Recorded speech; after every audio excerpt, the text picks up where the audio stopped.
Bonjour, shalom, bienvenue sur tvjésuschrist.com, radiojésuschrist.com et sur ma chaîne YouTube Preacher Alan Rich. Je suis serviteur de Dieu Alan Rich et dans cette vidéo nous allons parler d'un sujet très important pour tous les chrétiens, peu importe votre niveau.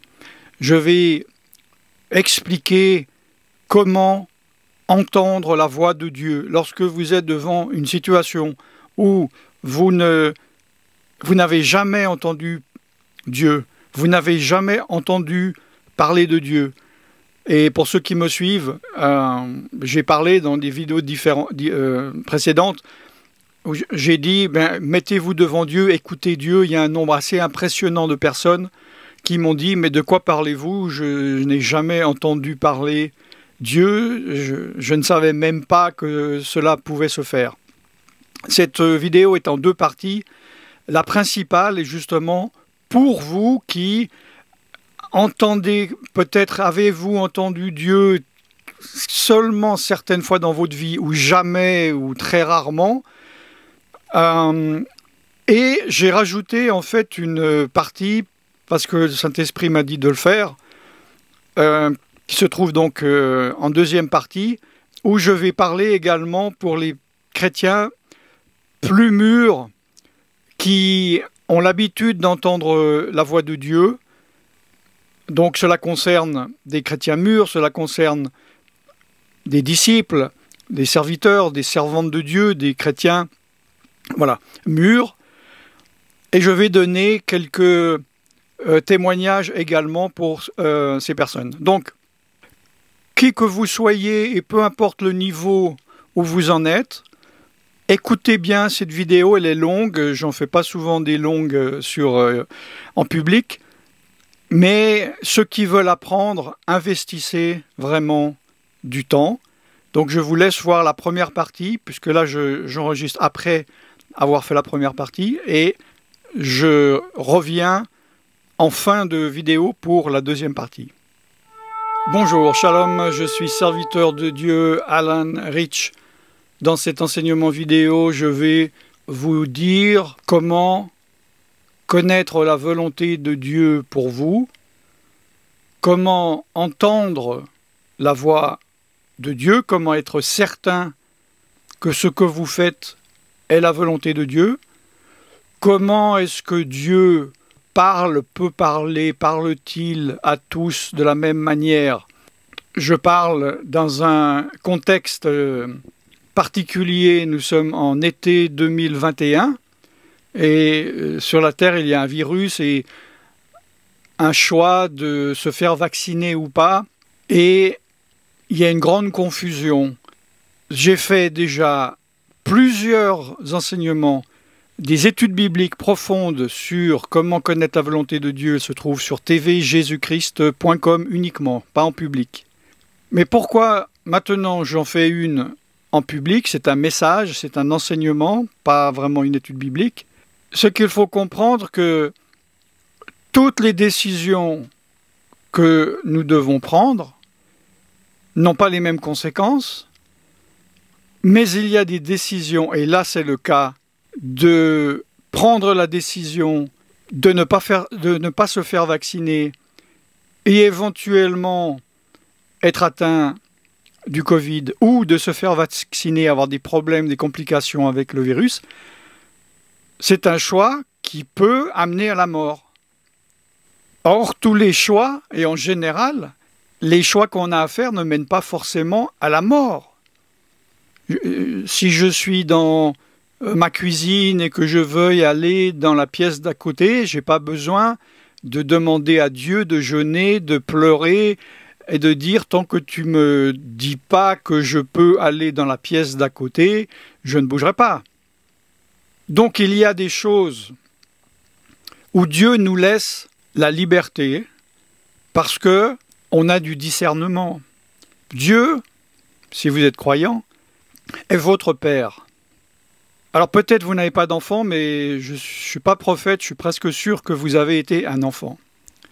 Et vous savez qu'un père ou une mère, les parents, ne traitent pas les enfants de la même manière quand ils ont 1 an, quand ils ont 6 ans, quand ils ont 10 ans ou 20 ans.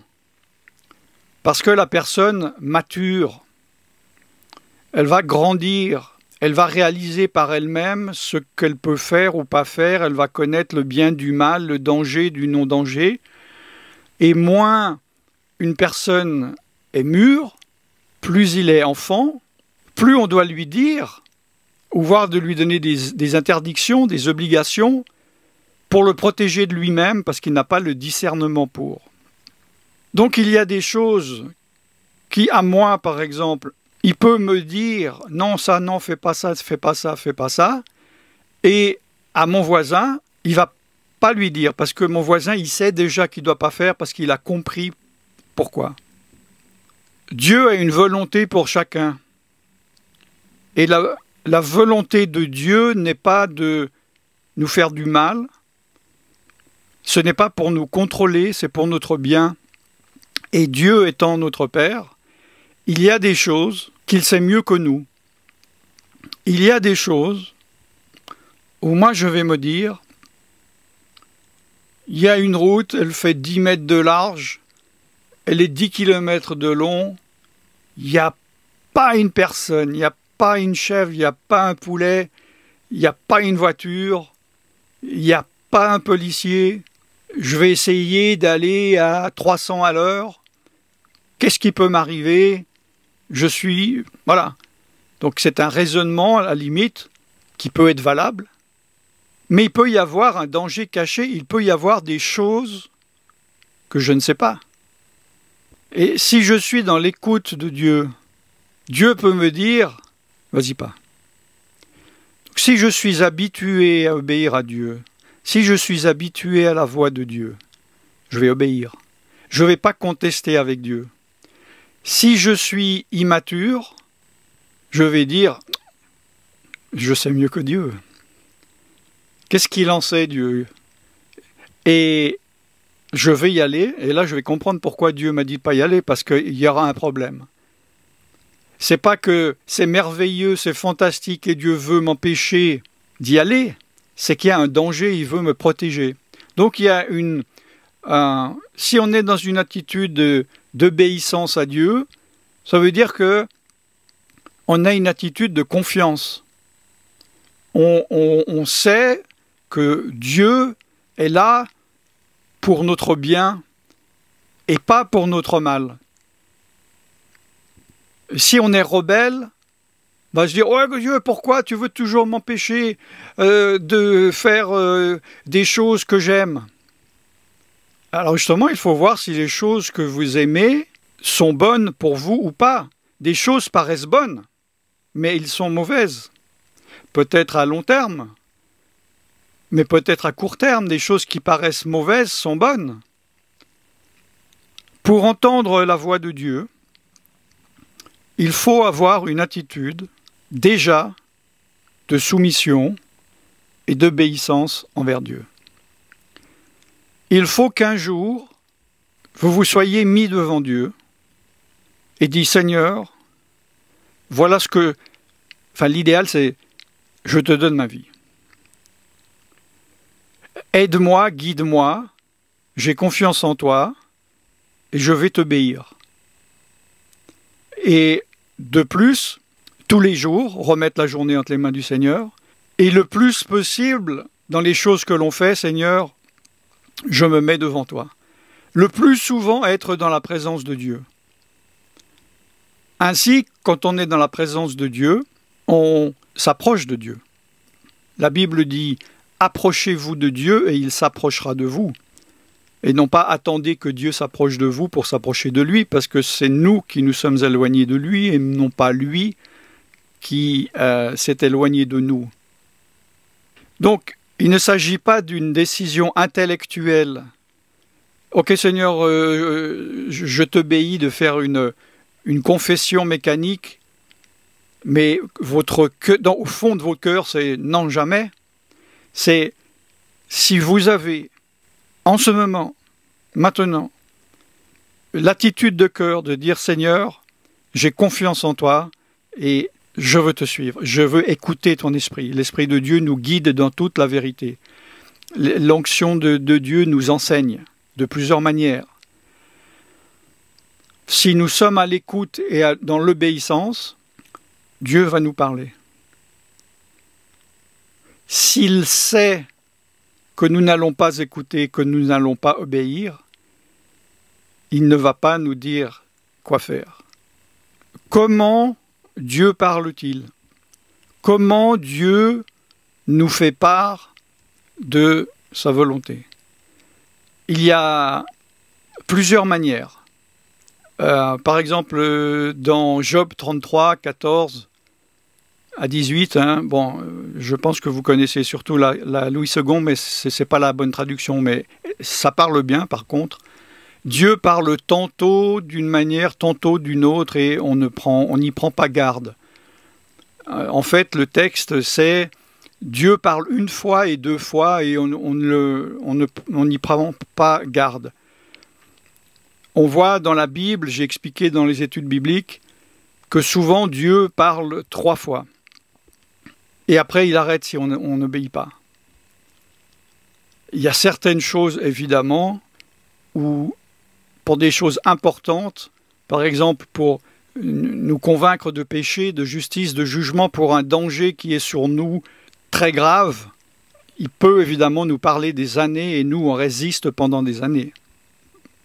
Qu'on soit bien clair là-dessus. Alors, Dieu, oui, peut parler d'une voix externe audible. C'est arrivé, par exemple, à Samuel, lorsqu'il était dans le temple avec Élie, et il ne connaissait pas encore la voix de Dieu, et Dieu lui a parlé audiblement, « Shmuel, Samuel ».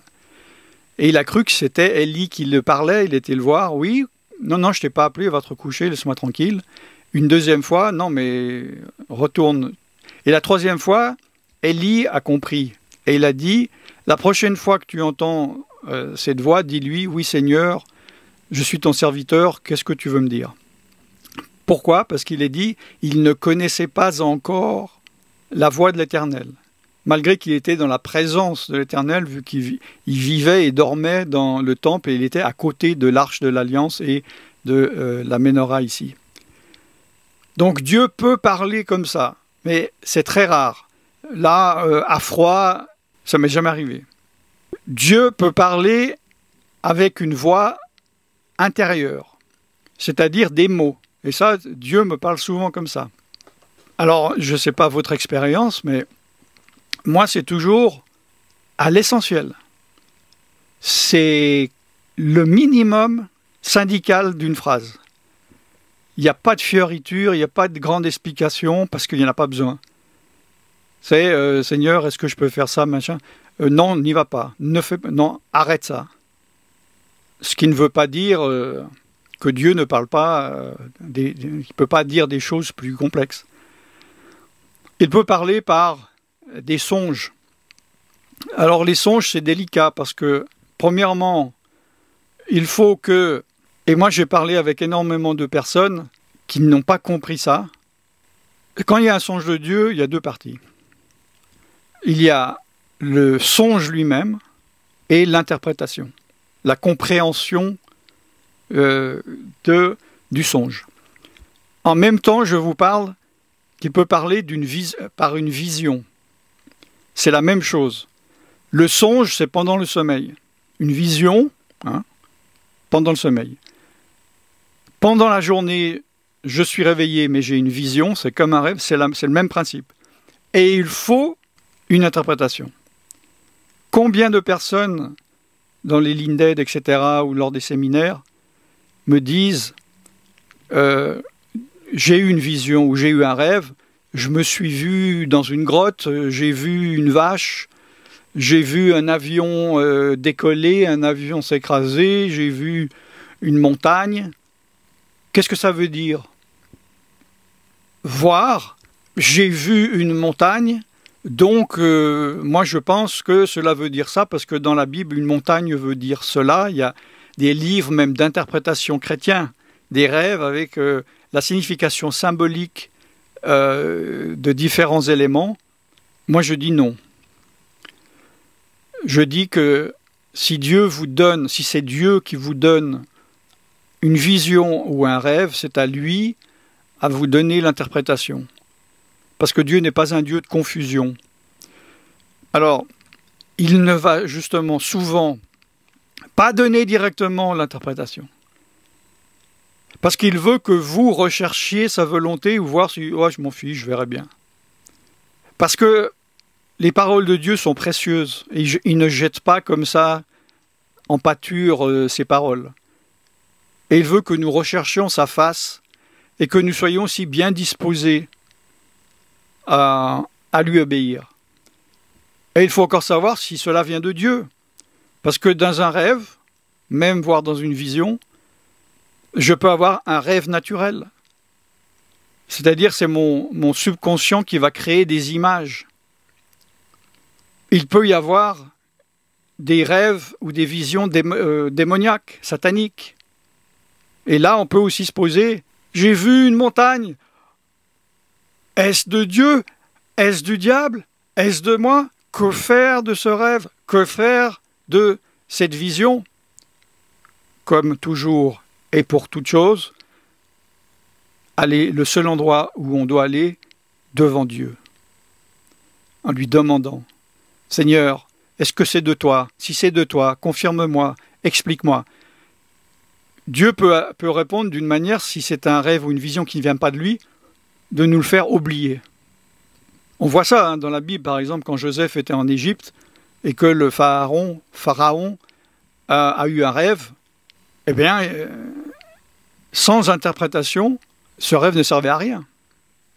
Il peut parler par son esprit au travers de la parole de Dieu, de la Bible, en lisant la Bible. Et on a une révélation. Et le Saint-Esprit nous convainc, nous montre, nous dit « ça, ce verset, tu sais pourquoi ?» Enfin, c'est clair comme de l'eau de roche.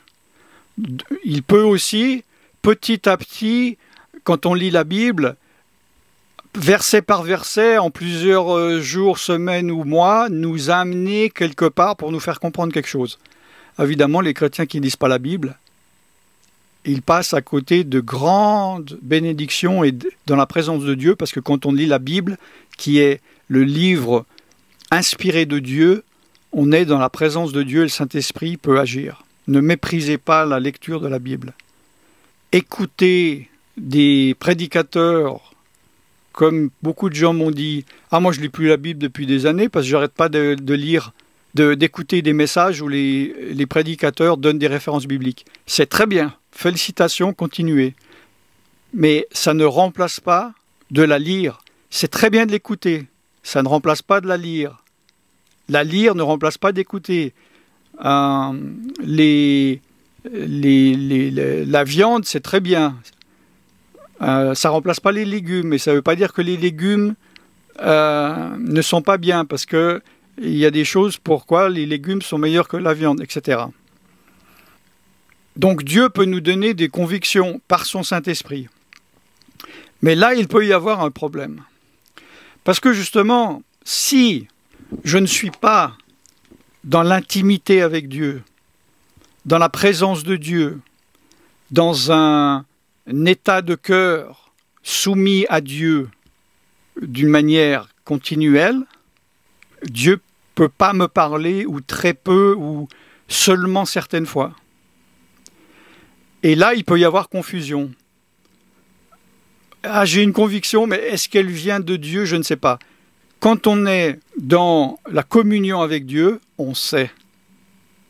Quand on est loin de Dieu, d'autant plus que l'on est loin depuis longtemps, on peut prendre nos pensées pour ses pensées, nos convictions pour ses convictions, surtout qu'il y a des esprits mauvais qui sont là pour nous faire croire que cela vient de Dieu. Il faut comprendre que tout comme mon corps, où qu'il soit, où que je sois, il y a de l'oxygène, d'accord? Même là, là c'est une maison fermée, la fenêtre fermée, il y a de l'oxygène. Il y en a moins que dehors, mais il y en a, sinon je meurs. Dans une caverne, dans un avion, partout où je vais, je suis soumis à un type d'oxygène. Spirituellement, je suis soumis par un esprit, soit l'esprit de Dieu, soit l'esprit du monde. Si je ne suis pas dans l'environnement, dans la présence du Saint-Esprit, je suis influencé et soumis par des esprits mauvais. Je me promène en ville, je marche, je vais faire des courses. Le Saint-Esprit avec moi, je suis heureux, je marche, peut-être Dieu va me parler. Si je ne suis pas dans la présence de Dieu, je ne vais jamais demander à Dieu, je vis ma vie comme je l'entends et je suis insoumis à Dieu. Je n'ai pas de joie et je vais ressentir peut-être la tristesse d'un autre, une agressivité d'un autre, je vais me sentir triste, On ne peut pas être extrait d'une influence spirituelle. Et les esprits, les démons, n'ont de certains droits sur nous que si volontairement nous ne voulons pas nous soumettre à l'Esprit de Dieu. Vous ne devez pas dire, parce que beaucoup de personnes me l'ont dit, « Oh, mais j'arrive pas, j'ai pas de volonté, je suis quelqu'un... » Non, ça, vous cherchez des excuses. Vous êtes de mauvaise volonté, vous êtes de mauvaise foi. Vous savez, même c'est Yeshua, Jésus qui a dit aussi, et il est dit dans la première alliance, « Le cœur de l'homme est tortueux par-dessus tout. » On est des tordus. On va toujours essayer de se trouver une excuse pour faire ce qu'on veut faire et ne pas faire ce qu'on ne veut pas faire, même si on sait qu'on doit le faire ou on sait qu'on ne doit pas le faire. Et le seul moyen de sortir de là, c'est d'être dans une attitude de soumission à Dieu, et ça, n'importe qui peut le faire, même un enfant de bas âge. Donc même pour une raison ou une autre, vous avez une personnalité infantile, ou que vous avez été éduqué d'une manière que vous n'avez jamais pris une seule décision de votre vie, eh bien, mettez en pratique, allez-y, vous êtes capable de le faire. Sinon, c'est comme si vous me disiez j'ai jamais rien porté. Et là, il y a un sac de 200 grammes. Et vous vous dites, donc je ne pourrai jamais soulever ce sac de 200 grammes. Donc je ne vais pas le faire.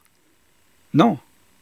C'est pas parce que vous n'avez jamais soulevé quelque chose de 200 grammes que vous ne pouvez pas. Essayez, vous verrez. Si donc votre cœur est bien disposé, vous vous mettez devant Dieu, dans la présence de Dieu, tous les jours, voire plusieurs fois évidemment par jour. Dieu va vous préserver du mal, va vous empêcher d'avoir certaines tentations, va vous guider dans toute la vérité, va vous enseigner à tout moment. Mais si vous êtes endurci et dans l'insoumission, Dieu aimerait pouvoir, mais il ne peut pas, parce que vous ne lui avez pas donné l'autorisation. Et à ce moment-là, vous tombez dans les griffes d'esprit. Et par exemple, dans des choix d'achat de livres, des choix d'achat de nourriture, des choix de participation à des forums, à des réseaux sociaux, à regarder des vidéos sur Internet. Si vous avez l'Esprit de Dieu va vous dire, là-bas, va pas là, dans cet endroit spécifique. Et on n'y va pas parce qu'on est obéissant. Mais si je ne suis pas obéissant, il y a un esprit qui va me dire, je suis l'Esprit de Dieu, viens. C'est bien, il faut que tu connaisses ça. Et je vais passer du temps dans des endroits où il n'y a pas le Saint-Esprit. Vous n'avez pas pu recevoir l'avertissement. Et vous allez être influencé par ces esprits de mensonges, vous allez croire aux mensonges. Et après, vous allez prendre ces mensonges pour la vérité de Dieu.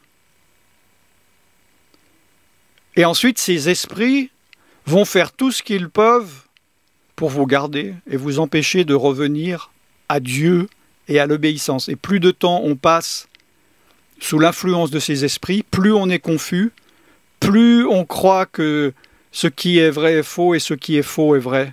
Plus on s'éloigne, moins on passe de temps avec Dieu parce que les esprits nous font faire cela.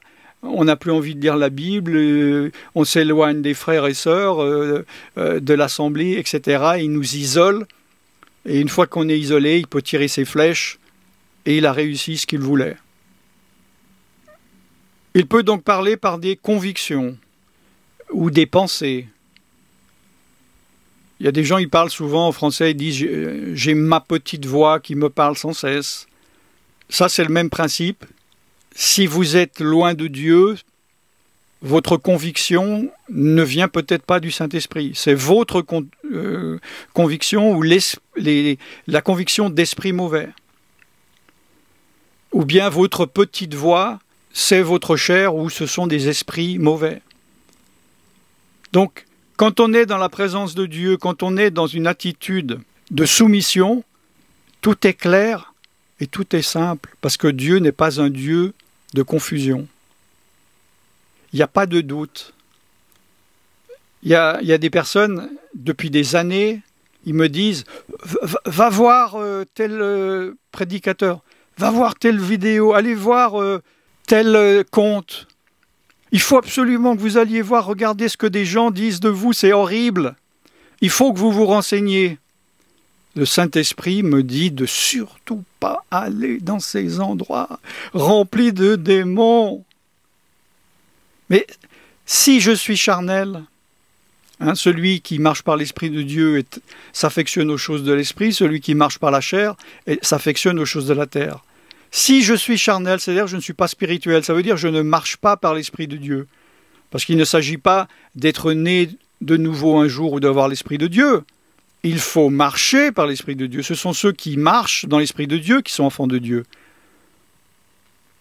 Le diable essaye toujours de nous attirer vers lui. Vous savez, cet exemple d'aller où il ne faut pas aller en se disant « Ah, mais c'est utile de connaître certaines choses. » Il y a des choses qu'on n'a pas besoin de connaître et le Saint-Esprit est là parce que c'est le même péché que Ève. Dieu dit « Ne mange pas le fruit de l'arbre de la connaissance et du mal. » Et ensuite, il n'a pas dit « Parce qu'il a une de ses saveurs. Parce qu'il va te donner un de ses boosts. Parce qu'il va te donner l'intelligence. Parce que tu vas mieux me connaître. » Non, il a dit « Si tu en manges, tu vas mourir. » Mais qu'est-ce que le diable dit? Mais non, mais tu ne vas pas mourir. Au contraire, tu vas devenir intelligent. Tu vas devenir une déesse. Tu vas devenir ton propre Dieu. Tu n'as pas besoin de Dieu. Ne suis pas son conseil, suis mon conseil. Moi, le diable, je suis un bon conseiller. Et des milliers, des millions de chrétiens, qui se disent chrétiens, qui ont la connaissance, mais qui n'appliquent pas, qui ne marchent pas, qui n'obéissent pas, tombent dans tous les pièges de l'ennemi. Et après, ils sont entangled. Je mettrai en français, je n'ai pas en tête. C'est comme prise au piège, comme un oiseau dans un filet. Et il essaye de se débattre, mais c'est trop tard. Et il ne sait plus comment, il ne connaît plus le chemin de retour à Dieu parce que le diable y met plein d'embûches. Vous savez, vous ne pouvez pas vous éloigner d'une... Si je m'éloigne d'une ville à pied pendant 1 heure, ben, il me faudra à peu près 1 heure pour y revenir. Mais si je marche pendant 10 ans, je ne peux pas dire, bon, maintenant, je vais retourner en 1 heure. Si vous vous êtes éloigné de Dieu, il peut y avoir des conséquences physiques, mentales, psychiques, spirituelles, et cela peut prendre du temps à revenir dans l'obéissance complète. Mais il faut commencer par quelque chose. Dieu ne va pas vous demander d'obéir à une chose incroyable, voire impossible à faire. Il va commencer par les petites choses. Celui qui est fidèle dans les petites choses, là aussi dans les grandes. Ne méprise pas le début des petits commencements. Dieu va te demander pour t'éprouver, pour voir si tu es sincère, de faire quelque chose que tu peux facilement faire. Il ne va pas te dire « Ah bon, tu veux essayer de porter des poids? Bon, porte voir ce truc de 200 kilos et amène-le à 3 km à bout de bras. » Non. Il va dire « Ah bon? Ben, déplace voir ce domino-là de 1 gramme, de 1 centimètre. Si je suis obéissant, je le fais. Si c'était bidon, ma décision, je dis non, mais pourquoi ce domino? Non, je ne suis pas d'accord, je trouve ça pas sage, pourquoi tu... Bon. Donc, toutes ces manières dont Dieu parle, plus de beaucoup d'autres, dépend aussi de la personnalité des gens, selon les personnes, pour des raisons X et Y. Dieu parle plus d'une certaine manière ou d'une autre. Il peut parler aussi par, évidemment, dans l'assemblée, des paroles prophétiques, des paroles de connaissance, des paroles de sagesse. C'est pour cela que l'ennemi pousse les infidèles, les mécréants, les apostats, les désobéissants, loin des assemblées. À moins qu'il y ait des raisons drastiques, je ne pense pas qu'il y ait des chrétiens sur cette terre où le Saint-Esprit leur a dit « Ne t'assemble pas avec tes frères et sœurs ». Parce qu'il y a des bénédictions particulières qu'il n'y a pas ailleurs, et c'est la volonté de Dieu que nous nous rassemblions en assemblée. J'ai dit, sauf raison, avec un S, indépendante de notre volonté. Je suis en prison, dans un cachot, pendant une année. Dieu ne va pas me reprocher de ne pas aller à l'assemblée locale, à 3 rues, à l'extérieur de la prison. Cette vidéo est un message, hein, c'est pas, donc je me laisse inspirer par le Saint-Esprit. Je sais que j'ai oublié des choses souvent, vous savez, quand on prêche comme ça, sous l'inspiration, je peux arriver que tout d'un coup, 10 minutes après, 1 heure après, ou le lendemain, ou en montant la vidéo, en me réécoutant, je me dis « Oh, mais j'ai oublié, j'aurais dû... » Bon. Donc je sais qu'il y a des choses que j'aurais dû dire, mais je sais que j'ai tout dit, en tout cas, dans les différentes vidéos sur le sujet de comment obéir à Dieu, comment connaître la volonté de Dieu, sur tvjesuschrist.com, aussi en audio, parce qu'il y en a qui n'aiment pas apparemment me regarder, sur radiojesuschrist.com, où vous mettez devant l'ordinateur, vous fermez les yeux, vous aurez toutes les réponses.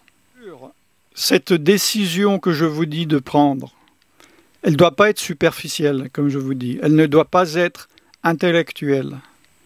Je ne vous dis pas de dire maintenant, après la vidéo, « Ah bon? Bon, bah Seigneur, ok, moi je veux bien t'obéir, parle-moi, j'attends. » C'est pas ça. C'est avec le cœur. C'est une implication profonde. Parce que peut-être que votre problème, parce qu'il y a des chrétiens, c'est leur problème, ils ne sont pas vraiment convertis, ou ils sont convertis partiellement, ou ils sont convertis superficiellement. C'est peut-être pas votre faute. Vous êtes tombé sous un mauvais évangile, on ne vous a pas parlé de repentance. Sans repentance, il n'y a pas de salut. Le premier mot de Yeshua, de Jésus, dans le premier livre du Nouveau Testament, quand il a commencé son ministère, c'est quoi? Repentez-vous. Hein, si vous ne savez pas ce que c'est la repentance, allez voir la playlist que vous devriez voir là, qui s'appelle Conversion. Il est sur la description de la vidéo sur mon compte YouTube. En 6 étapes, vous savez comment être converti, vous savez comment vous pouvez être sauvé. Il y a 6 vidéos, je crois, de à peu près 15 minutes. Ne manquez pas, ne passez pas à côté. Convertissez-vous profondément de tout votre cœur. Dieu a dit, tu aimeras ton Dieu de tout ton cœur, de toute ton âme, de toutes tes forces, de toute ton âme. Il y a des personnes qui aiment Dieu, entre guillemets, uniquement de toutes leurs pensées, intellectuellement, ou de toute leur âme, émotionnellement, ou bien religieusement, dogmatiquement, etc., etc. Non. Donnez votre cœur à Dieu. Dites, Seigneur, dis-moi comment je dois agir dans ma vie, qu'est-ce que je dois faire. Il y a des choses, il ne va pas vous parler, mais parce que vous êtes dans sa présence, vous savez que vous êtes dans la volonté de Dieu, vous marchez dans les pas de Dieu, et dès qu'il y a un truc, je ne sais pas pourquoi, mais je sens que l'esprit veut que je tourne à droite, je tourne à droite. J'aimerais vous donner 2 exemples. Les exemples parlent souvent plus que la prédication. Un exemple qui m'est arrivé et un exemple d'une sœur. Je vais commencer par la sœur. C'est une sœur, je me suis occupé d'elle pendant un certain temps pour la délivrance. Je chassais les démons liés, bon, voilà. Et voilà, elle a évolué, elle a marché. Et puis, il y a quelques années, là, il y avait eu un attentat à Nice. Je ne sais pas si c'était une explosion pendant les feux d'artifice, pendant le 14 juillet, je crois.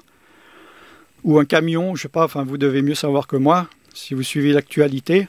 Et le lendemain de cela, je crois, ou 2 jours après, elle m'a appelé et puis elle m'a dit « Oh, tu sais, hier, j'avais prévu d'y aller.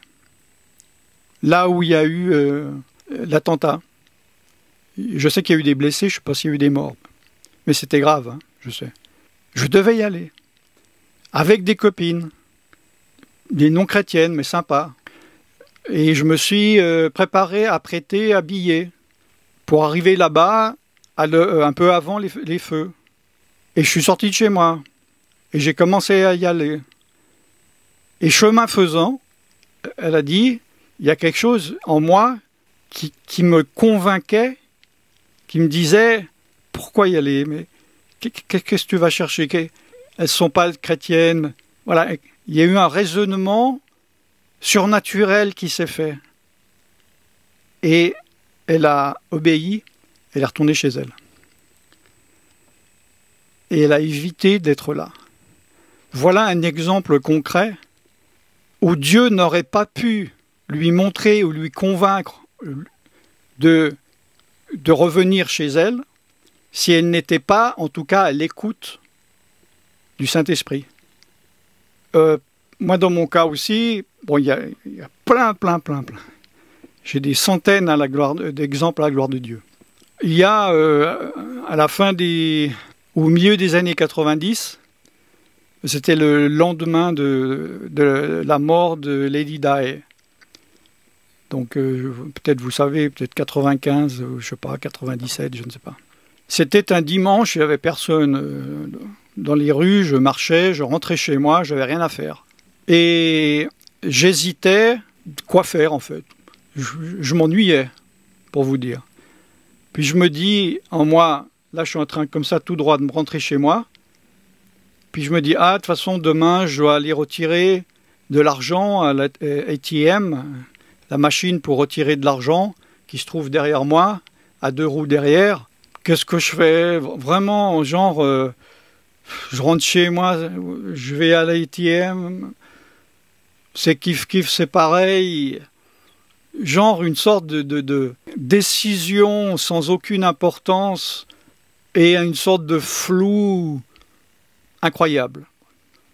Puis en arrivant à la dernière rue avant d'arriver chez moi, il y avait un feu rouge pour les piétons. Donc je m'arrête, puis je suis un peu comme ça, en 2 eaux, vous savez, mon corps il se balance, puis tout d'un coup, c'est comme si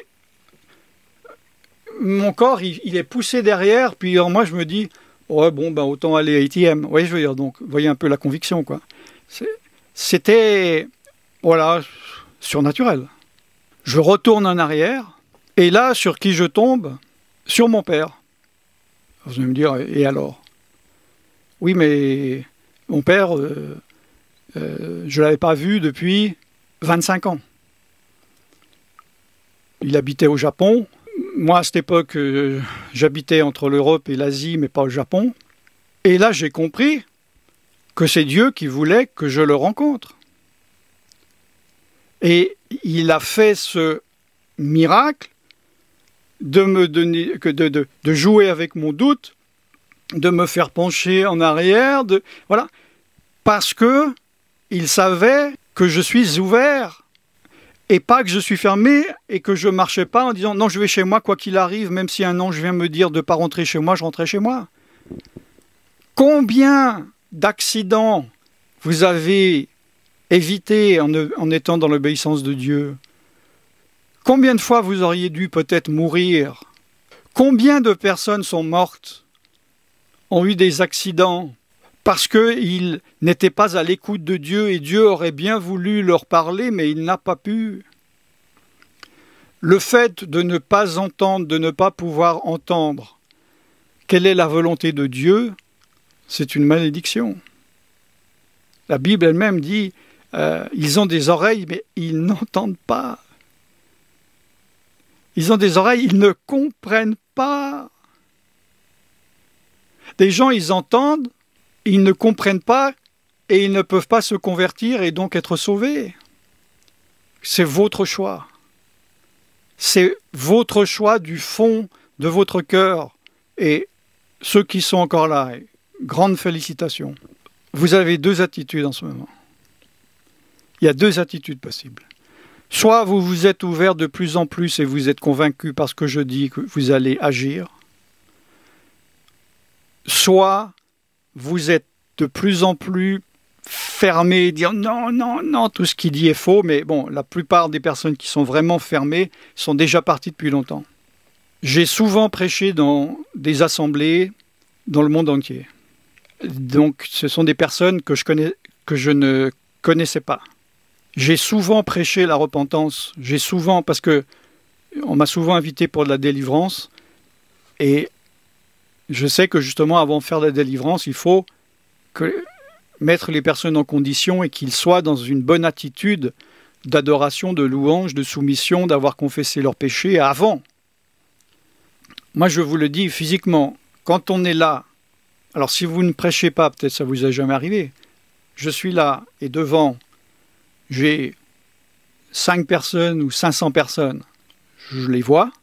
Quand je prêche la repentance, arrivé presque au bout du prêche, je peux vous dire que la majorité, partout, je vois des gens de plus en plus se fermer et je vois après des gens, ils sont comme ça, parce que il y a la résistance, il y a les esprits en eux qui ne veulent pas, ils n'ont pas la bonne volonté, et soit on se ferme, ou, et c'est partout pareil, il y a une minorité, de plus en plus, ils sont perméables, ils s'ouvrent, et ils sont dans une attitude, et quand je dis allez-y prier ou louer Dieu, ils le font. Dans quel état êtes-vous exactement? Bon, ceux, comme je le dis, qui sont vraiment fermés, imperméables à l'Esprit de Dieu, en tout cas maintenant, ils sont partis depuis longtemps. Vous êtes encore là, ça veut dire que vous avez quand même écouté le Saint-Esprit de rester et d'écouter jusqu'à maintenant. Alors maintenant, mettez en pratique. Obéissez. Renoncez. Qu'est-ce que le fait de prendre vos décisions vous-même, de tout décider par vous-même, de ne pas vous approcher de Dieu, vous a amené dans votre vie? Si vous faites le bilan de votre vie, vous pouvez encore maintenant, si vous avez du souffle, venir devant Dieu, vous humilier, demander pardon et du fond de votre cœur, donner l'autorisation à Dieu de vous dire sa volonté parce que vous êtes dans une attitude d'obéissance. Et Dieu sera très heureux. Vous allez rendre Dieu heureux. Et Dieu va se dire « enfin ». Et il va vous dire, il va vous parler. Comme je le dis, ne vous dites pas après, tiens, 10 minutes après, j'ai toujours rien entendu. Ça peut être très subtil, petit à petit, mais si vous vous retournez quelques jours et quelques semaines, et plus le temps passe après derrière vous, vous verrez que votre vie, elle aura changé. Et vous commencerez à ne plus vivre pour vous, mais pour vivre pour Dieu, et vous commencerez à porter du fruit pour le royaume de Dieu. Vous commencerez à être utile à Dieu. Et pas utile au diable, et ne pas porter du fruit pour le diable, et ne pas perdre votre temps et votre vie dans les griffes du diable, mais de gagner votre âme, votre salut, en marchant dans l'obéissance, en marchant dans la présence de Dieu et en étant véritablement guidés par l'Esprit de Dieu dans toute la vérité, et ne pas simplement avoir l'Esprit de Dieu en vous, mais qui est attristé, qui ne peut rien faire en vous.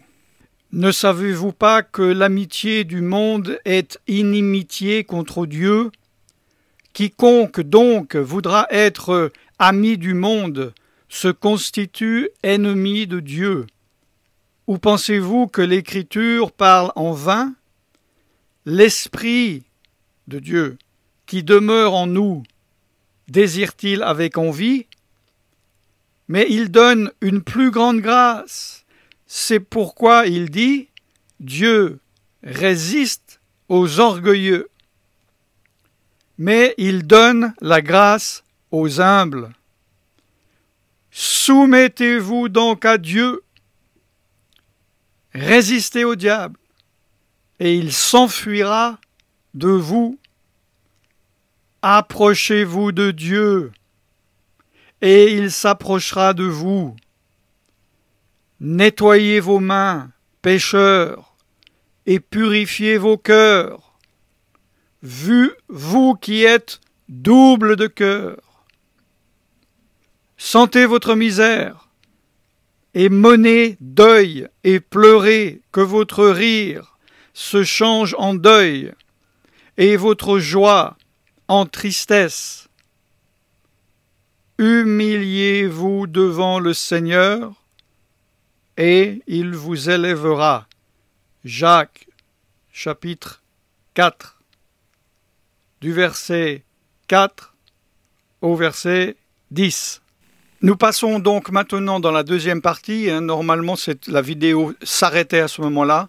Et comme je l'ai dit au début de la vidéo, Dieu m'a dit de faire cette deuxième partie pour parler aux chrétiens plus mûrs qui comprennent le principe, parce qu'ils ont déjà entendu la voix de Dieu, qui aimeraient l'entendre plus, ou qui ont des questions ou des spécifications.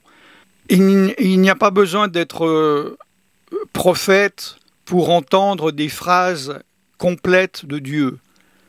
Comme je l'ai dit dans la première partie, moi, pour des choses, je ne veux pas dire banales, il n'y a pas de choses banales pour Dieu, dans la vie avec Dieu, mais pour les choses qui n'ont pas un impact extrêmement important dans la vie, Dieu, en tout cas pour moi, mettez dans les commentaires comment ça se passe pour vous, me parle vraiment avec des mots clairs, nets et précis. Oui, non, vas-y, vas-y pas.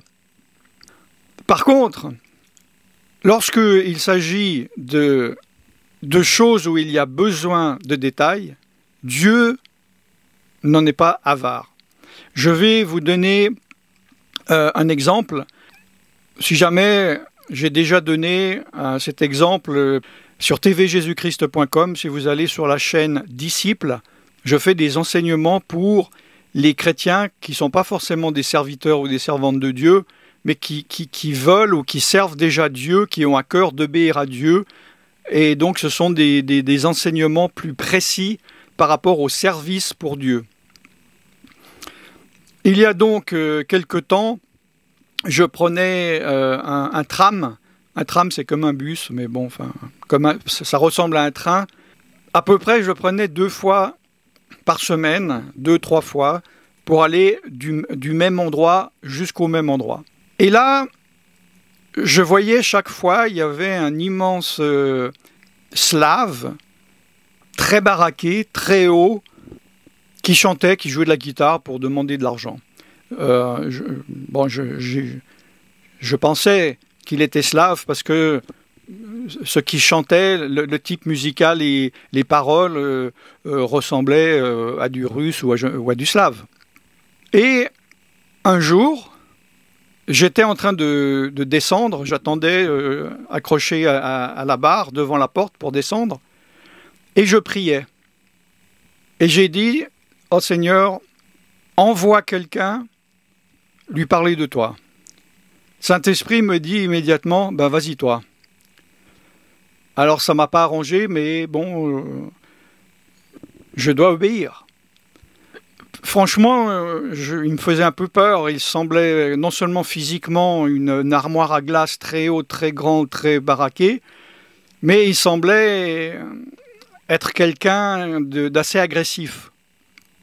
Et je me dis, bon là il chante, je ne veux pas le déranger, enfin je me cherche des excuses. Et je me dis comment faire.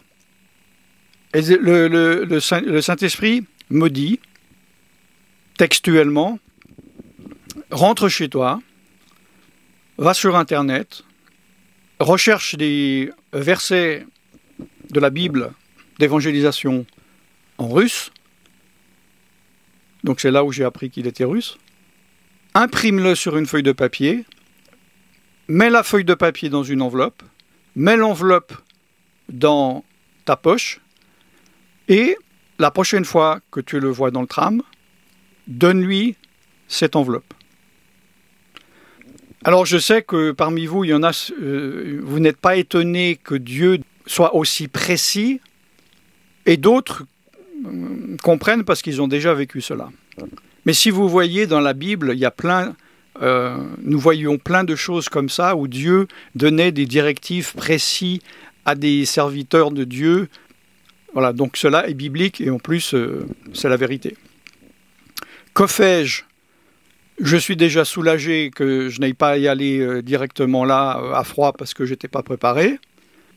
Je rentre chez moi, je cherche des versets bibliques en russe, je les imprime sur un bout de papier, je mets le papier dans l'enveloppe, dans une enveloppe, je mets l'enveloppe dans ma veste.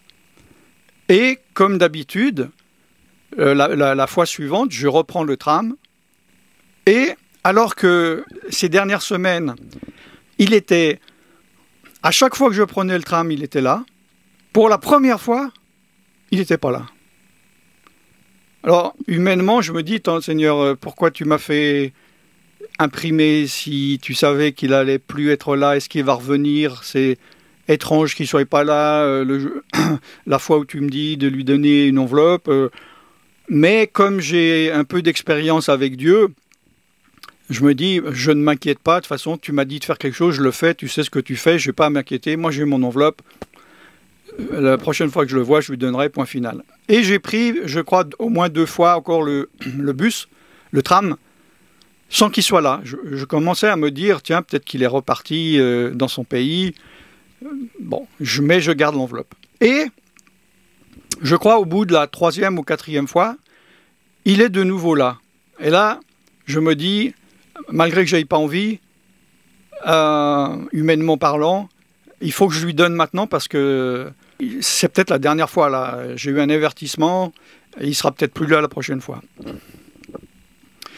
Donc je me disais dans mon plan que j'attends qu'il finisse sa chanson, évidemment, je n'ai pas envie de me faire taper dessus. Et entre 2 chansons, je lui parlerai. Mais là, quand je suis arrivé, en fait, il était en train de parler avec quelqu'un. Et il y a un arrêt, et il continue à parler, un autre arrêt, il continue à parler, et moi j'allais descendre. Et il y a un moment donné, je dis, il faut que je prenne mon courage à 2 mains, je vais derrière lui, je lui tape sur l'épaule, comme ça, et je lui parle en anglais, et je lui dis, donc il se retourne, genre, quoi? Et je lui dis, bonjour, Dieu m'a dit de chercher des versets de la Bible en russe, de les imprimer sur une feuille de papier, de mettre le papier dans l'enveloppe dans la poche, et de vous remettre cette enveloppe, donc je vous la remets. Et le gars, il prend l'enveloppe, il met dans sa poche, il dit « Merci !» Et il se retourne et il continue à parler. Alors là, moi je me dis, il n'a pas compris. Et je suis étonné de la réaction. Donc je le retape, il se retourne encore plus énervé, il me dit quoi? Je lui dis, attends, mais il y a quelque chose que tu n'as pas compris ou quoi? Toi, ça ne t'étonne pas? Un gars, il vient vers toi, il te dit que Dieu lui a dit d'aller imprimer des versets en russe sur Internet et de les imprimer sur un papier, les mettre dans une enveloppe et te les remettre. Toi, tu trouves ça normal, quoi. C'est pas... Il n'y a rien d'étrange. T'as compris ce que je te dis? Enfin bon, je ne l'ai pas dit aussi agressivement, je vous dis. Et là, il me dit, plus calmement que je pensais, il me dit, écoute, Je viens de Russie, de Saint-Pétersbourg, et là-bas, il y a une année ou deux, il y a eu un grand réveil. Et il y avait des chrétiens plein les rues, et ils prêchaient l'évangile, et ils donnaient des bibles, des tracts, et ils parlaient de Jésus à tout le monde, à mes amis aussi. Et j'ai des amis qui se sont convertis. Tout le monde a entendu, personne n'est venu vers moi. Même ses anciens amis qui s'étaient convertis ne sont pas venus lui prêcher l'évangile. Et il me dit, donc, un soir, je suis rentré dans ma chambre, je me suis mis à genoux et j'ai dit, Seigneur, envoie-moi quelqu'un, parce que je veux connaître ce message. Et il me dit, donc, votre lettre, c'est Dieu qui me répond, merci, au revoir. Et j'ai dit, bon ben, au revoir. Et je suis descendu, et les prochaines fois, je ne l'ai plus jamais revu de ma vie. Donc, vous comprenez que Dieu devait être précis. Il ne pouvait pas me dire, vas-y, parle-lui de Jésus. Voilà. Il s'attendait à cette lettre. Pour lui, c'était une lettre de Dieu. Donc, il y a des fois où Dieu doit être précis et nous devons être à l'écoute, mais aussi obéissants pour faire la chose ou les choses que Dieu nous demande de faire. Parce que si je n'ai pas l'intention d'obéir à Dieu, si je ne suis pas assez fou pour faire les choses que Dieu me demande de faire, il ne va pas me les demander de faire. Si Dieu maintenant veut que je prenne ma voiture, que je monte en haut de la montagne devant tel restaurant et trouver un gars qui s'appelle Jean et lui dire une phrase précise, mais il sait que moi je vais dire quoi, c'est quoi ces bêtises? Non, non, il ne va pas me les dire. J'ai d'autres exemples, aussi pour moi c'est extraordinaire, mais Dieu m'a dit plusieurs fois comme ça, vas-y, sors, va à l'université, tu vas rencontrer... Voilà. Bon, ben, je ne veux pas faire trop long, vous avez compris le principe. Pour ceux qui servent Dieu, qui veulent servir Dieu, allez sur tvjesuschrist.com, sur la chaîne pour disciples. Je vous conseille également la vidéo que vous devriez voir sur l'écran, qui est complémentaire et qui s'appelle « Obéir à Dieu plutôt qu'aux hommes » Pasteur Alan Rich. Écrivez bien cette phrase exacte, car il est de plus en plus difficile de trouver les vidéos que l'on cherche. Et vous voyez l'image que cela est. Donc, obéir à Dieu plutôt qu'aux hommes. Je pense que vous comprenez le thème par rapport au titre. Je suis serviteur de Dieu Alan Rich et je vous bénis dans le nom tout-puissant de Yeshua Jésus. Shalom.